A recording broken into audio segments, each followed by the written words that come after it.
안녕하십니까. 우리 민법 복습 확인 문제. 자, 7번째 시간입니다.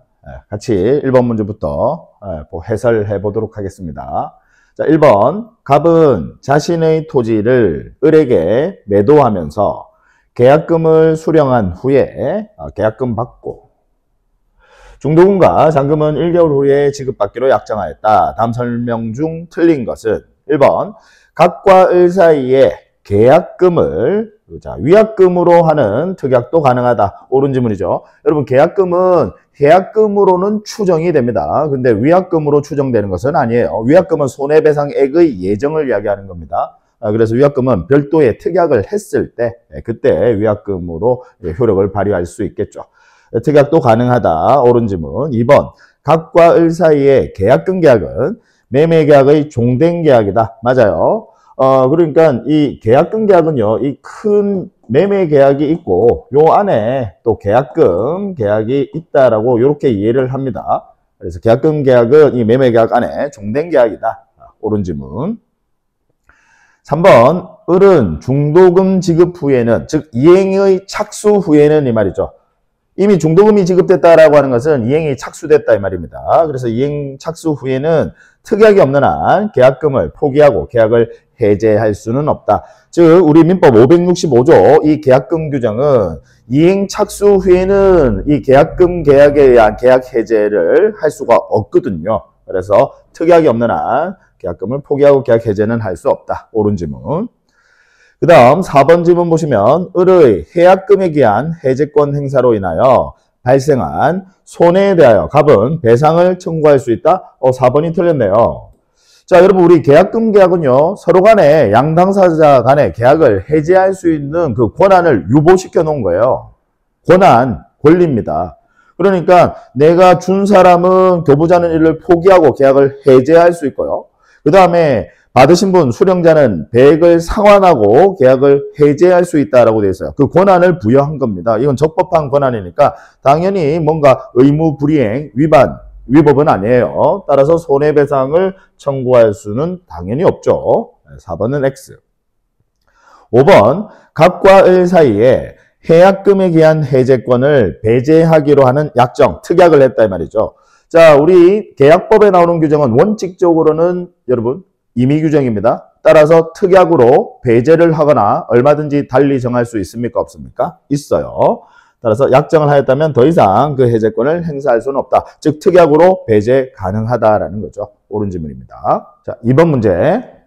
매매의 일방예약에 관한 설명으로 옳은 것은 1번. 매매의 일방예약은 물권계약이다. 자, X. 틀린 지문입니다. 여러분, 일방예약 한쪽이 즉 매도인이요. 일방적으로 예약을 해요. 그러면 매수인은 예약 완결의 의사표시를 합니다. 즉 예약 완결권을 행사하는 거예요. 그러면 일방 예약을 하게 되면 반드시 상대방은 예약 완결권의 행사라는 이행의 문제가 남는다 그죠? 이행의 문제가 남으면 그걸 우리는 채권행위 또는 채권계약이라고 합니다. 이제 계약이라는 표현이 나와서 그런데 이건 행위라는 말과 그냥 똑같은 거예요. 우리 채권행위, 물권행위. 그럼 채권행위는 이행의 문제가 남는다. 그래서 채권행위를 우리는 의무부담행위라고 하고요. 이 물권행위는 이행의 문제가 남지 않습니다. 최종적으로 처분하는 종국적인 행위예요. 그래서 물권행위를 우리는 처분행위라고 합니다. 물권행위, 물권계약 같은 말이에요. 물권행위. 처분행위다 이 말이지. 그러면 아까 일방예약은 반드시 매수인이 예약 완결권의 행사라는 이행의 문제가 남는다 그죠? 그래서 얘는 채권계약이다라고 해야 옳은 지문이 되죠. 따라서 1번은 X. 2번 매매의 일방예약은 상대방이 매매를 완결할 의사를 표시하는 때에 상대방이 매매 완결 의사 표시 이걸 우리는 예약 완결권이라고 합니다. 예약 완결권. 자, 표시하는 때 매매의 효력이 생긴다? 맞네요. 2번은 옳은 지문. 그 다음 3번 예약 완결권을 행사기간 내에 행사하였는지에 관해 당사자의 주장이 없다면 법원은 이를 직권으로 고려할 수는 없다라고 했으니까 2번은 X. 자, 예약 완결권은 이 완결의 의사표시만 하게 되면, 즉 계약을 하겠다라는 의사표시거든요. 이 의사표시만 하게 되면 매매계약에 바로 효력이 발생합니다. 따라서 이 예약 완결권은 의사표시만 하면 효력이 바로 발생하니까 형성권이다. 형성권. 형성권은 여러분 기억하시죠? 제척기간이 적용이 된다. 형성권은 반드시 지켜져야 된다. 그죠?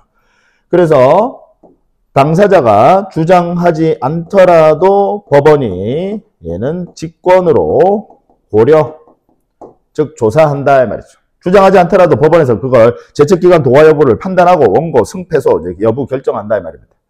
이 점이 청구권과 달라요. 청구권은 이행의 문제가 남는 거죠. 얘는 소멸시효가 적용이 되고 소멸시효는 법원에서 직권으로 고려하지 않습니다. 당사자가 주장하지 않으면 고려해주지 않아요.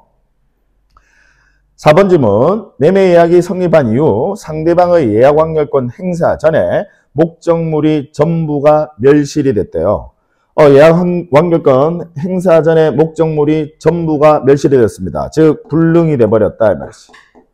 따라서 이행불능이 된 경우에도 예약 완결권을 행사할 수 있다. X죠. 이미 이행불능이 됐는데 이때는 예약 완결권을 행사할 수 없습니다. 이행불능이 됐으면 이제 의미가 없는 거죠. 따라서 예약 완결권 행사할 수 없다라고 해야 되는 거고. 그 다음 5번. 예약 완결권은 당사자 사이에 그 행사 기간을 약정하지 않은 경우 그 예약이 성립한 날로부터 원칙적으로는 우리 제척기간은 10년입니다. 그래서 5년이 아니라 10년 내에 이를 행사해야 한다라고 해야 되겠네요. 5번도 X 틀렸다 그죠? 답은 2번이 답이다 그죠? 3번 매매계약에 관한 설명으로 틀린 것은 1번 매매의 목적이 된 권리가 타인에게 속한 경우에는 권리가 타인에게 속했다. 즉 타인권리 매매다 그죠? 경우에는 매도인은 그 권리를 취득하여 매수인에게 이전해야 한다. 맞네요. 타인에게 속할 때는 여러분 타인 권리 매매도 가능합니다. 매매 계약, 채권행위 이야기하는 거거든요. 채권행위는요. 계약업, 약속일 뿐입니다. 권리자가 아니더라도 채권행위는 얼마든지 가능합니다. 다만 권리자가 아니면 물권행위는 못해요. 처분행위는 못한다라는 거지. 자, 따라서 약속, 계약은 채권행위는 얼마든지 할 수 있고 그리고 매도인은 이제 권리를 취득해서 그전에는 계약할 때는 매도인이 아직 권리 취득 못했다 이 말이죠. 근데 계약은 체결할 수 있고 그럼 권리를 취득해서 매수인에게 이전해야 한다. 1번은 옳은 질문. 2번 매매계약에 관한 비용은 특별한 사정이 없는 한 당사자가 금분하여 부담한다. 맞네요. 민법의 규정입니다. 당사자가 금분해서 부담해야 한다. 이게 공평한 거겠죠. 그 다음 3번 담보 책임의 면책 특약이 있는 경우 매도인은 알면서 고지하지 않은 하자에 대해서도 그 책임을 면한다. 3번은 X 틀렸어요. 여러분 담보 책임도 역시 임의 규정이니까 얼마든지 특약으로 배제를 할 수는 있지만 다만 알면서 고지하지 않은 하자 이건 악의적이다 그죠? 그래서 여기에 대해서 책임을 면하지는 못합니다. 3번도 X. 3번이 X 틀렸다 그죠? 그 다음 4번 목적물의 인도와 동시에 대금을 지급할 경우 특별한 사정이 없는 한 대금은 목적물의 인도 장소에서 대금을 지급하도록 합니다. 다 법 규정들입니다. 4번 옳은 질문. 그 다음 5번 당사자 일방에 대한 의무 이행의 기한이 있는 때는 즉 언제까지는 하라라는 거죠. 그래서 기한이 있는 때는 상대방의 의무 이행에 대하여도 동일한 기한이 있는 것으로 추정한다. 즉 동시에 이행 관계에 있는 것으로 추정한다 이 말이죠. 그게 공평한 거니까. 그래서 5번도 옳은 질문. 3번이 틀렸다 그죠? 4번 문제입니다. 매도인의 담보 책임에 관한 설명으로 옳은 것은 1번 타인의 권리를 매도한 자가 타인 권리 일부라는 말이 없으면요 당연히 전부 타인 권리 매매를 전제로 이야기하는 겁니다. 그래서 타인 권리를 매도한 자가 그 전부를 취득하여 매수인에게 이전할 수 없는 경우에 악의의 매수인 지금 현재 매도인이 권리가 없다는 사실을 알아요. 그러니까 이제 이런 경우입니다. 우리 소위 이야기하는 이제 왜 전매 있잖아요. 전매. 그러니까 누군가에게 샀어요. 어떤 사람이 샀어. 근데 자기도 아직 소유권 취득은 못했어요. 근데 다른 사람한테 다시 매매한다. 이제 그걸 우리 전매라고 하죠. 이게 우리 이제 전부 타인 권리 매매의 그 유형입니다. 자, 그런데 매수인도 그걸 알지만 결국은 넘겨받아야 넘겨줄 수가 있는데 못 넘겨받게 됐으면 우리 매수인 입장에서 봤을 때는 악이라 하더라도 당연히 계약을 목적 달성 못하니까요. 계약을 해지할 수 있어야 되겠죠. 그래서 악의인 경우에도 매수인은 계약을 해지할 수 없다라고 했으니까 X. 계약은 해지할 수 있습니다. 다만 악이니까 손해배상은 청구하지 못합니다. 1번 X. 2번 저당권이 설정된 부동산의 매수인이 저당권의 행사라는 게 경매에 들어갔다 이 말이지. 경매로 그 소유권을 취득할 수 없는 경우 악의의 매수인은 특별한 사정이 없는 한 계약을 해지하고 손해배상을 청구할 수 있다. 2번이 옳은 질문. 자, 우리 매도인 담보 책임에서요. 2번 질문 시험에 아주 많이 출제가 됩니다. 저당권이나 전세권의 행사로 인한 이 매도인의 담보 책임은요. 그때는 매수인이 선이건 악이건 간에요. 당연히 이미 경매가 들어갔으면 목적 달성 못합니다. 그죠? 따라서 이때는 계약을 해지하고요. 손해배상을 청구할 수 있다. 그래서 선의 악인데 책임 내용 똑같아요. 유일하게 요거 하나 있습니다. 저당권, 전세권 행사로 인한 우리 매도인 담보 책임은 매수인이 선이건 악이건 간에 계약을 해지하고 손해배상 청구할 수 있다. 2번이 맞고요. 3번 매매의 목적인 권리 전부가 타인에게 속하여 권리의 전부를 이전할 수 없게 된 경우 매도인은 선의의 매수인에게 실내이익을 배상해야 된다?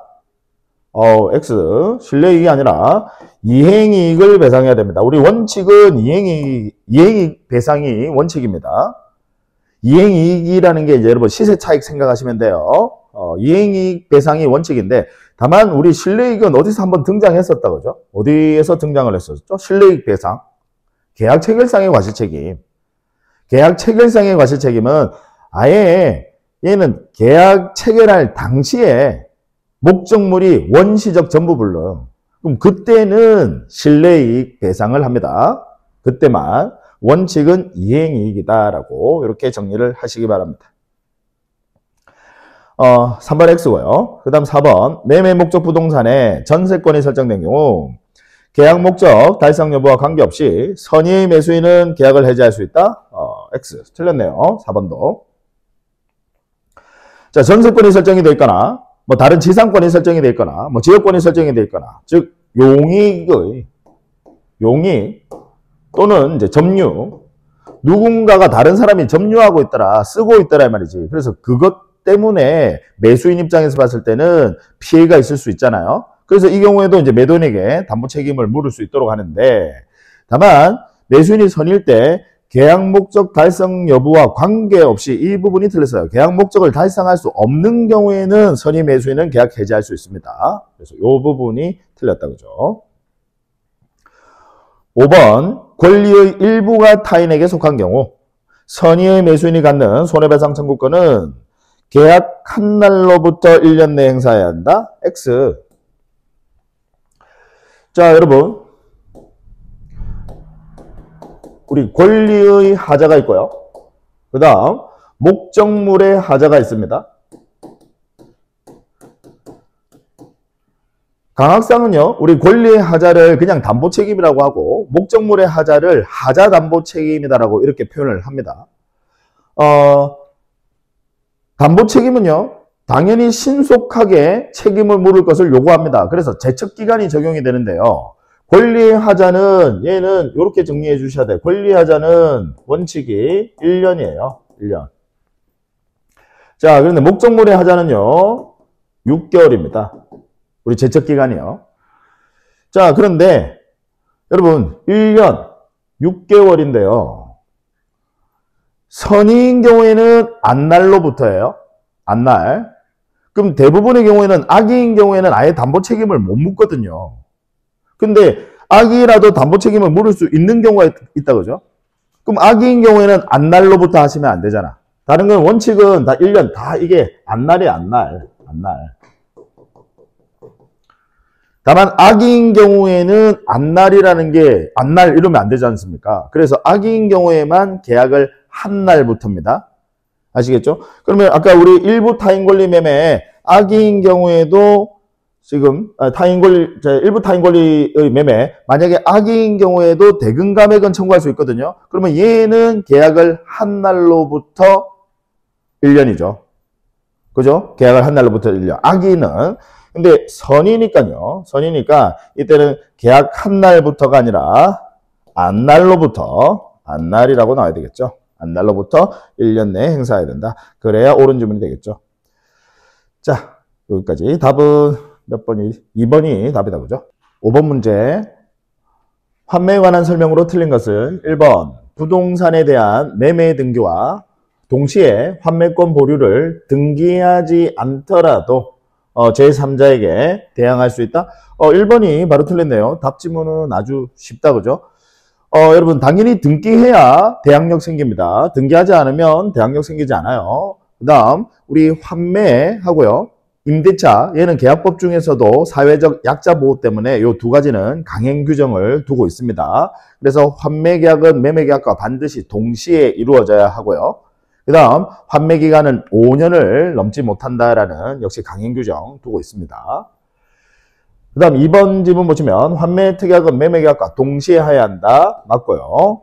그 다음 3번 부동산에 대한 환매 기간을 7년으로 정한 때는 5년으로 단축된다. 강행 규정. 3번도 맞네요.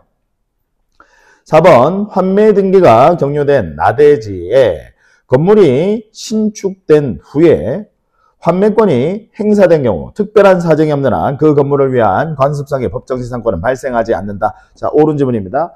4번 지문 잠깐 설명을 좀 드리면 가령 X라는 토지가 있어요. 근데 이 토지가 원래 갑소유였는데 얘가 갑이 을과 매매하면서요. 토지 매매하면서요. 환매 특약을 했다라는 거죠. 나중에 갑이 다시 돌려 산다 이 말입니다. 현재 을 앞으로 소유권 이전 등기가 되어 있어요. 그러면 을은 현재 토지 소유자입니다. 자, 그럼 이 토지 소유자가 나중에 얘가 돌려 살 것을 예상하고 환매 특약까지 했거든요. 그런데 얘가 을이라는 애가 여기 Y라는 건물을 지었다 이 말입니다. 지금 이런 사정이거든요. 지금 을은 현재는 토지 소유자이긴 해요. 근데 얘는 어차피 환매 계약을 매매 계약과 동시에 했습니다. 나중에 돌려 살 것을 충분히 예견을 하고 그러고 여기다가 건물을 지었습니다. 자, 그러면 이 경우에 다시 환매권을 행사했다. 즉 갑이 돌려 샀다 이 말입니다. 자, 이 경우에 우리는 관습상의 법정지상권, 관법지를 인정할 수 있겠느냐. 자, 여러분 우리 관습상의 법정지상권은 건물 소유자가 가지는 권리예요. 건물 소유자가.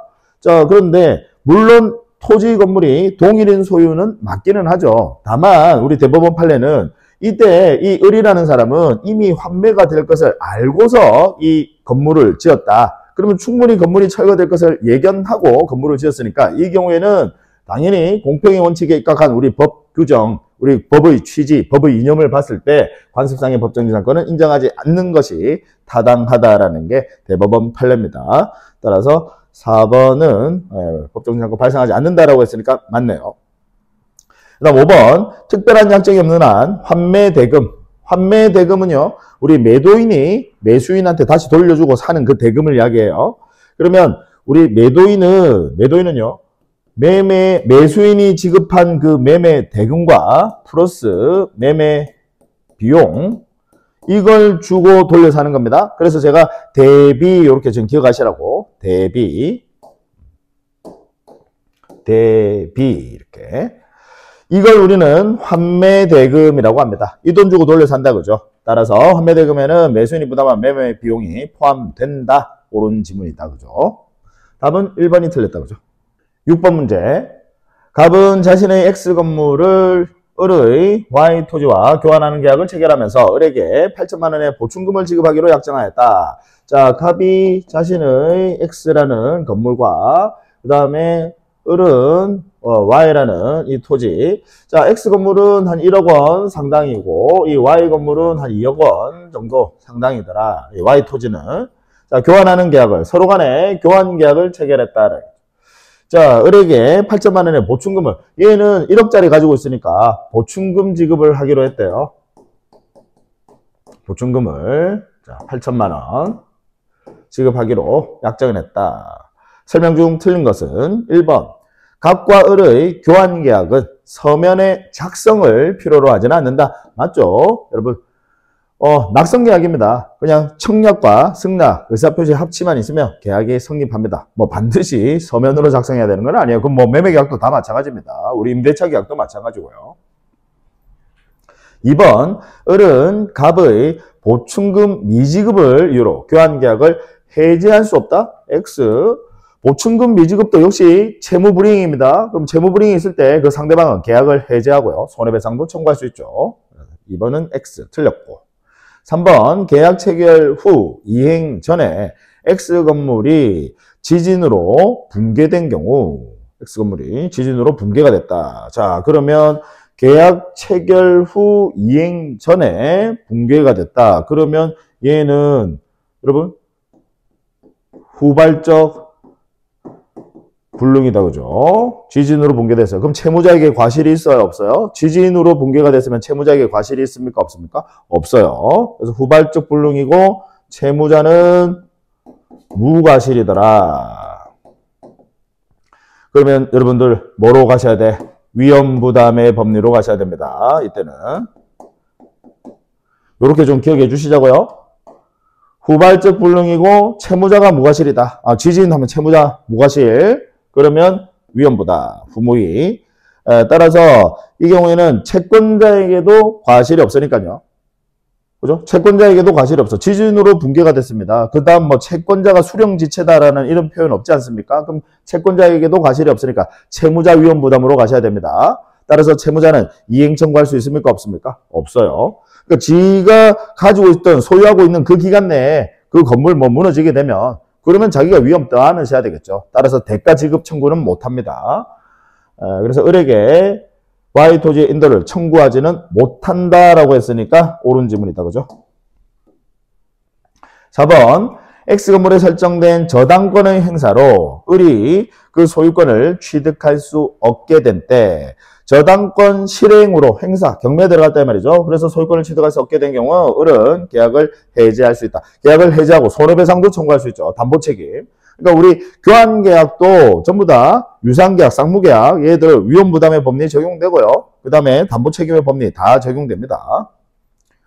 그 다음 5번 지문 보시면 교환계약이 해제된 경우 갑과 을의 원상회복 의무는 원상회복 의무 또한 여러분 동시이행 관계에 있다. 옳은 지문.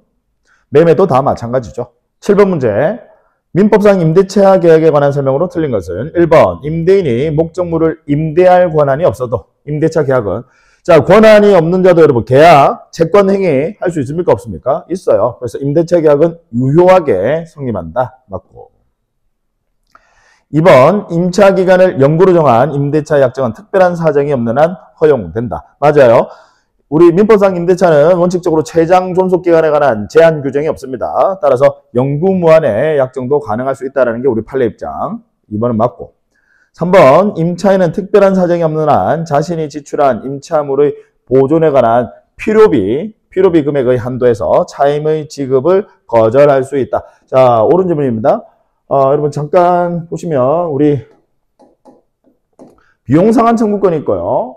그 다음에 지상물 매수 청구권이 있고 부속물 매수 청구권이 있습니다. 자, 우리 비용상한 청구권은 두 가지 있다 그죠? 필요비가 있고 유익비가 있고요. 자, 이 중에서요. 필요비만 지출한 즉시 상환 청구할 수 있습니다. 유익비는 당연히 종료시입니다. 종료시에 상환 청구하고요. 그 다음에 지상물 매수 청구도 역시 종료시입니다. 부속물 매수 청구도 종료시입니다. 정리 잘 해주시자고요. 필요비만 즉시 상환 청구할 수 있어요. 따라서 필요비는 자신이 지출하는 즉시 상환 청구할 수 있으니까 당연히 지급해야 될 차임, 금액 한도 내에서는 차임의 지급을 거절할 수 있다. 차임의 지급을 거절할 수 있다는 것은 무슨 이야기냐? 동시행 항변권을 행사할 수 있다는 거야. 야, 너 그 돈 안 주면 나도 차임 지급 안 할 거야. 왜? 이미 이행기가 도래가 됐거든요. 즉시 상환 청구할 수 있으니까. 그래서 3번은 동시행 항변권을 행사할 수 있다라는 의미입니다. 이미 나도 이행기가 도래했으니까. 그럼 만약에 얘가 필요비가 아니라 유익비라고 한다면요. 유익비는 종료시에 상환 청구할 수 있거든요. 그러니까 얘는 아직 변제기가 도래하지 않았으니까 이 유익비를 안 준다라고 해서 차임 지급을 거절할 수는 없죠. 무슨 얘기인지 아시겠죠? 3번 옳은 질문이다. 그죠? 4번 임대차가 묵시의 갱신이 된 경우 전 임대차에 대해 제3자가 제공한 담보는 원칙적으로 소멸하지 않는다라고 했으니까 X 4번이 틀렸네. 지금 4번 질문은 우리 법규정인데요. 너무나도 당연한 공평의 원칙에 입각한 법규정입니다. 무슨 이야기냐면 임대차 계약 체결을 하면서 임차인이 혹시 그 목적물에 뭔가 훼손을 가할 수 있으니까 뭐 예를 들어서 거기다가 보험을 가입을 한 거예요. 담보라는 게 보험을 가입을 했어. 근데 얘들이 묵시갱신 아무런 의사표시를 하지 않아서 갱신이 되면 그 보험이 계속해서 유지가 된다면 그럼 보험회사는 그건 말이 안 된다 그죠. 담보 제공한 사람은 그러면 얘네들이 계속해서 묵시적 갱신만 하면 자기는 계속해서 끝까지 책임을 져야 된다? 이건 말이 안 됩니다 그죠. 따라서 현재 우리 법에서 이렇게 규정을 두고 있습니다. 묵시갱신된 경우에 전 임대차에 대해서 제공한 제3자가 제공한 담보는 당연히 원칙적으로 소멸하는 걸로 합니다. 그 기간까지만 내가 담보해 준 거지. 제3자가요. 4번은 X. 5번 임대차 종료로 인한 임차인의 원상회복 의무에는 임대인이 임대 당시에 부동산의 용도에 맞게 다시 사용할 수 있도록 협력할 의무까지도 포함한다. 자, 5번 옳은 질문이고 우리 대법원 판례입니다. 내용은 특별히 어려운 내용은 없습니다. 원상회복 의무에는 우리 임대인이 그 물건을 사용할 수 있도록 협력해야 될 의무까지 포함한다. 사실 제가 이제 조금 판례의 사실관계를 말씀을 드리면 임차인이 이제 나가면서요, 이분이 사업자 등록을 말소를 안 시켰던 거야. 물건은 비워졌는데 사업자 등록을 말소를 안 시켰어. 그러니까 임대인이 거기 와서 사업자 등록을 하려고 하니까 이게 사업자 등록 말소가 안 되는 바람에 불편함이 있더라는 거야. 그래서 이제 요런 것까지 사업자 등록까지 다 말소해줘야 된다. 임대인이 용도에 맞게끔 사용할 수 있도록 협력할 의무 부담한다라는 거죠. 임차인이. 옳은 질문입니다. 4번이 틀렸다고 죠. 8번 문제. 임차인의 부속물 매수 청구권과 유익비 상환 청구에 관한 설명으로 옳은 것은 1번 유익비 상환 청구권은 임대차 종료 시에 할 수 있다. 맞고요. 아까 제가 필요비 상환 청구는 즉시 가능하고 나머지는 다 종료 시. 그다음에 2번 부속된 물건이 임차물의 구성 부분으로 일체가 됐다라고 하는 것은 부합이 돼버렸다 이 말이죠. 그럼 부합이 돼버리면 이때는 비용 상환 청구로 가셔야 됩니다. 부속물은 부합까지는 아니에요. 따라서 구성 부분으로 일체가 된 경우 특별한 사정이 없는 한 부속물 매수 청구의 대상이 된다. 2번 X 틀렸네. 2번이 X 틀렸어요. 얘는 비용 상환 청구로 가셔야 됩니다. 우리 부속물은 부합의 정도에 이른 것은 아니에요. 그 경우에는 부속물 매수 청구로 가는 거고 부합의 정도에 이르지 않았으면. 그 다음 3번 임대차 기간 중에 부속물 매수 청구권을 배제하는 당사자 약정은 임차인에게 불리하더라도 유효하다. X. 자, 우리 부속물 매수 청구는요, 얘는 강행규정, 지상물 매수 청구도 강행규정. 다만 비용 상환 청구권, 얘는 이제 금액이 그렇게 크지 않으니까, 이렇게 이해하세요. 금액이 그렇게 크지 않으니까, 얘는 임의규정. 비용 상환 청구권은, 우리 임차인의 비용 상환 청구권은 임의규정입니다. 그래서 특약으로 배제할 수 있죠. 그래서 보통 어떻게 특약하시느냐면, 원상회복 특약을 하시면서 비용 상환 청구권을 배제하는 특약을 합니다. 이건 유효합니다. 근데 부속물 매수 청구권은 강행규정이니까, 이건 강행규정이니까 원칙적으로 함부로 배제 못한다. 그죠? 불리하더라도 유효하다 했으니까 X. 4번 일시사용을 위한 것임이 명백한 임대차의 임차인은 부속물 매수 청구권을 행사할 수 없습니다. 일시사용을 위한 것임이 명백한 임대차.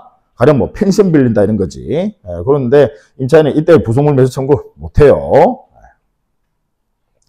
5번 유익비 상환 청구권은 임대인이 목적물을 받은 날부터 1년 이내에 행사해야 된다. X. 5번도 X 틀렸네요. 여러분.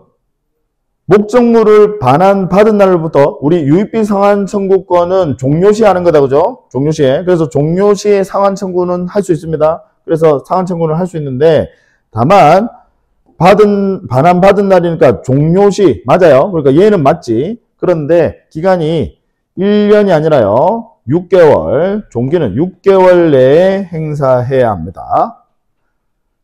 정확하게 아셔야 돼요. 이게 받은 날이 뭐 틀린 거 아니에요. 종료시, 우리 유익비 상환 청구권은 아까 종료시에 행사하는 거잖아. 그러니까 받은 날부터 6개월 이내에 행사됩니다. 그러니까 시기는, 시작은, 기산점은 얘고, 종기는 6개월이다. 이 부분이 1년이 아니다. 그죠? X 틀렸다. 그죠? 9번 문제. 갑 소유의 건물을 임차하고 있던 을이 갑의 동의 없이 이를 다시 병에게 전대하였다. 그러니까 갑이 소유자고 을이 임차인이고요. 병이 전차인이다. 그죠? 다음 설명 중 틀린 것은 동의 없이 했다라고 했어요. 임대인 동의 없이. 1번 특별한 사정이 없는 한 갑은 무단 전대를 이유로 임대차 계약을 해지할 수 있다. 1번 맞네요. 우리 임차권의 양도와 전대차는 임대인과의 신뢰관계가 중요해서요. 임대인의 동의 승낙을 얻도록 합니다. 다만 동의 승낙을 얻지 않고 한 전대차 계약은요. 계약 자체가 무효가 되는 것은 아닙니다. 계약은 채권행위니까요. 얘는 원칙적으로 얼마든지 가능합니다. 다만 동의를 얻지 않고 이 계약을 체결하게 되면 임대차 계약의 해지 사유가 발생하는 거예요. 따라서 임대인은 그 임차인과의 그 임대차 계약을 해지할 수 있습니다. 바로 임대차 계약도 효력이 바로 소멸하는 것은 아니에요. 동의 얻지 않고 했다라고 해서 임대차 계약의 효력이 바로 소멸하는 것은 아니다. 1번 맞고요. 2번 을은 병에게 건물을 인도하여 병이 사용할 수 있도록. 자, 을은 아까 임차인, 병은 전차인입니다. 둘이서 전대차 계약 체결했으니까 당연히 둘의 계약은 유효하니까요. 당연히 그 계약이 유효하니까 이에 따른 의무를 부담을 하는 거죠. 2번은 맞고. 그 다음 3번 을과 병의 전대차 계약에도 불구하고 갑과 을의 임대차 관계는 바로 소멸하는 것은 아니다라고 했습니다. 역시 임대차 계약에 해지 사유가 발생한 거지 바로 소멸하는 것은 아니다. 3번 옳은 지문. 4번 임대차 계약이 존속하는 동안에는 갑은 병에게 불법 점유를 이유로 한 차임 상당의 손해배상을 청구할 수는 없다. 무슨 얘기냐면 아까 갑과 여러분 이거거든요. 갑과 을과 병이 얘가 이제 임대차, 얘가 이제 전대차인데 동의를 얻지 않고 전대차 계약을 했다 하더라도 이 전대차 계약이 바로 무효가 되는 거 아니고요. 이 임대차 계약도 바로 무효가 되는 거 아니에요. 소멸하는 거 아닙니다. 그럼 얘는 해지할 수 있는 거예요. 해지할 수 있는 거고. 그러면 아직은 지금 이 병이라는 사람은 갑이 을에게 아직 임대차 계약을 해지하지 않았으면 얘는 현재 전대차에 따른 적법한 점유를 하고 있는 중입니다. 아직 현재는요. 만약에 얘가 해지를 하게 되면 임차권은 소멸하게 되고 그러면 병의 전차권도 소멸합니다. 그때는 이제 위법한 점유를 하는 거니까 그때는 갑은 병에게 부당이득 반환을 청구할 수 있겠죠. 다만 아직까지는 부당이득 반환 청구는 못해요. 따라서 4번 보시면 임대차 계약이 존속하는 동안에 아직 해지 안 했다 이 말이지. 갑은 병에게 불법 점유를 이유로 한 차임 상당의 손해배상을 청구할 수는 없다라고 했으니까 옳은 지문이네요.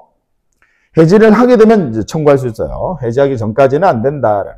5번 을이 건물의 소부분, 작은 부분을 병에게 사용하게 한 경우에 갑은 이를 이유로 임대차 계약을 해지할 수 있다. 5번이 틀렸네요. 역시 민법에 이제 규정에 나오고요. 작은 부분을 전대차 할 때는 굳이 임대인의 동의 승낙을 얻을 필요까지는 없다라는 법 취지입니다. 따라서 소부분을 병에게 사용한 경우에 갑은 이를 이유로 임대차 계약을 해지할 수는 없죠. 5번이 X 틀렸다고 하죠. 10번 임대차의 차임에 관한 설명으로 틀린 것은 1번 임차물의 일부가 임차인의 과실 없이 멸실되어 사용 수익할 수 없는 경우 임차인 과실 없이 멸실이 돼서 사용 수익할 수 없는 경우에 임차인은 그 부분의 비율에 의한 차임의 감액을 청구할 수 있다. 옳은 지문. 임차인 과실 없이 목적물이 일부가 멸실이 됐으니까 이제 사용할 수 없게 됐으니까요. 그래서 그 부분만큼 차임을 감액해 주세요라고 청구할 수 있다라고 법에서 규정 두고 있습니다. 너무나도 당연한 규정이죠. 그다음 2번 여럿이 공동으로 임차한 경우 자 공동 임차인입니다. 공동 임차인의 경우 우리 대법원 판례는요. 이때 임차인들은 연대해서 차임 지급 의무를 부담한다. 연대해서 차임 지급 의무를 부담한다. 즉 연대 의무, 연대 채무를 진다라는 건데 당연히 공동으로 임차했으면 연대 채무를 진다. 너무나도 뭐 당연한 건데 연대 채무의 의미가 뭐냐면요. 가령 임대인은 임차인이 갑을병 3명이면요. 갑에게도 차임 주세요. 예를 들어서 뭐 차임이 90만 원이다라고 한다면요. 갑에게 30만 원 주세요. 요렇게만 청구할 수 있는 게 아니라 그냥 갑에게 90만 원 주세요라고 할 수도 있고 을에게 90만 원 주세요라고도 할 수 있고 병에게도 90만 원 주세요라고 할 수 있다 이 말입니다. 아니, 각각의 90만 원 다 달라고 한다는 말이 아니라 아무한테나 할 수 있다. 그게 연대 채무입니다. 그래서 2번은 옳은 지문. 그 다음 3번 경제사정 변동에 따른 임대인의 차임 증감 청구권이 있죠. 그죠? 임대인은 증액을 청구할 것이고 뭐 임차인은 감액을 청구하겠죠. 자, 이 차임 증감 청구권은요. 형성권입니다. 권리를 행사하면 효력이 바로 발생하는 형성권으로 우리 대법원 판례는 이해를 합니다. 뭐 학설도 당연히 그게 다수설이고요. 그러면 이미 청구를 하게 되면 효력이 발생해. 따라서 청구를 한 그 다음 날부터는 지체 책임이 생기는 겁니다. 따라서 법원이 차임 증액을 결정한 경우 그 결정 다음 날부터 지연 손해금이 발생하는 것이 아니라 청구한 그 다음 날, 형성권이니까 청구를 한 그 다음 날부터 지연 손해금이 발생한다. 그래야 옳은 지문이 되겠죠. 3번이 X. 4번 임차인의 차임 연체로 계약이 해지가 되면 채무불이행으로 계약이 해지가 됐을 때는요. 합의해지 뭐 이런 게 아니라 채무불이행으로 계약이 해지가 됐을 때는 임차인은 권리 주장 못해요. 지가 할 수 있는 거 못해. 그러니까 지상물 매수 청구, 부속물 매수 청구 이런 거 다 못합니다. 따라서 임차인은 임대인에 대하여 부속물 매수 청구를 청구할 수 없다라고 했으니까 맞다 그죠. 5번 연체 차임액이 1기의 차임액에 이르면 건물 임대인이 차임 연체로 해지할 수 있다는 약정은 무효이다. 강행규정. 우리 임차인에게 불리한 것은 임대차는요. 강행규정들을 두고 있습니다. 임차인에게 불리한 것은 효력이 없다. 따라서 1기 우리 민법에서는 2기의 차임액에 달하도록이라고 되어 있죠. 주임법도 여러분 2기의 차임액에 달하도록 연체하며 계약 해지할 수 있다. 다만 상임법만 3기예요. 상가건물 임대차 보법만. 왜냐하면 우리 상인들 이 장사 안 돼서 월세 못 주는데 2기에 달하도록 바로 연체되면 계약 해지 너무 가혹하다는 거야. 그래서 상임법만 3기입니다. 다른 것들은 다 2기 강행 규정들이에요. 따라서 1기의 차임액에 이르면 해지할 수 있다는 약정은 무효다라고 했으니까 옳은 지문이다 그죠. 자 여러분 고생하셨고요. 부디 한번 복습해서 혼자 다시 한번 검토해 보시기를 당부드립니다. 수고 많으셨습니다.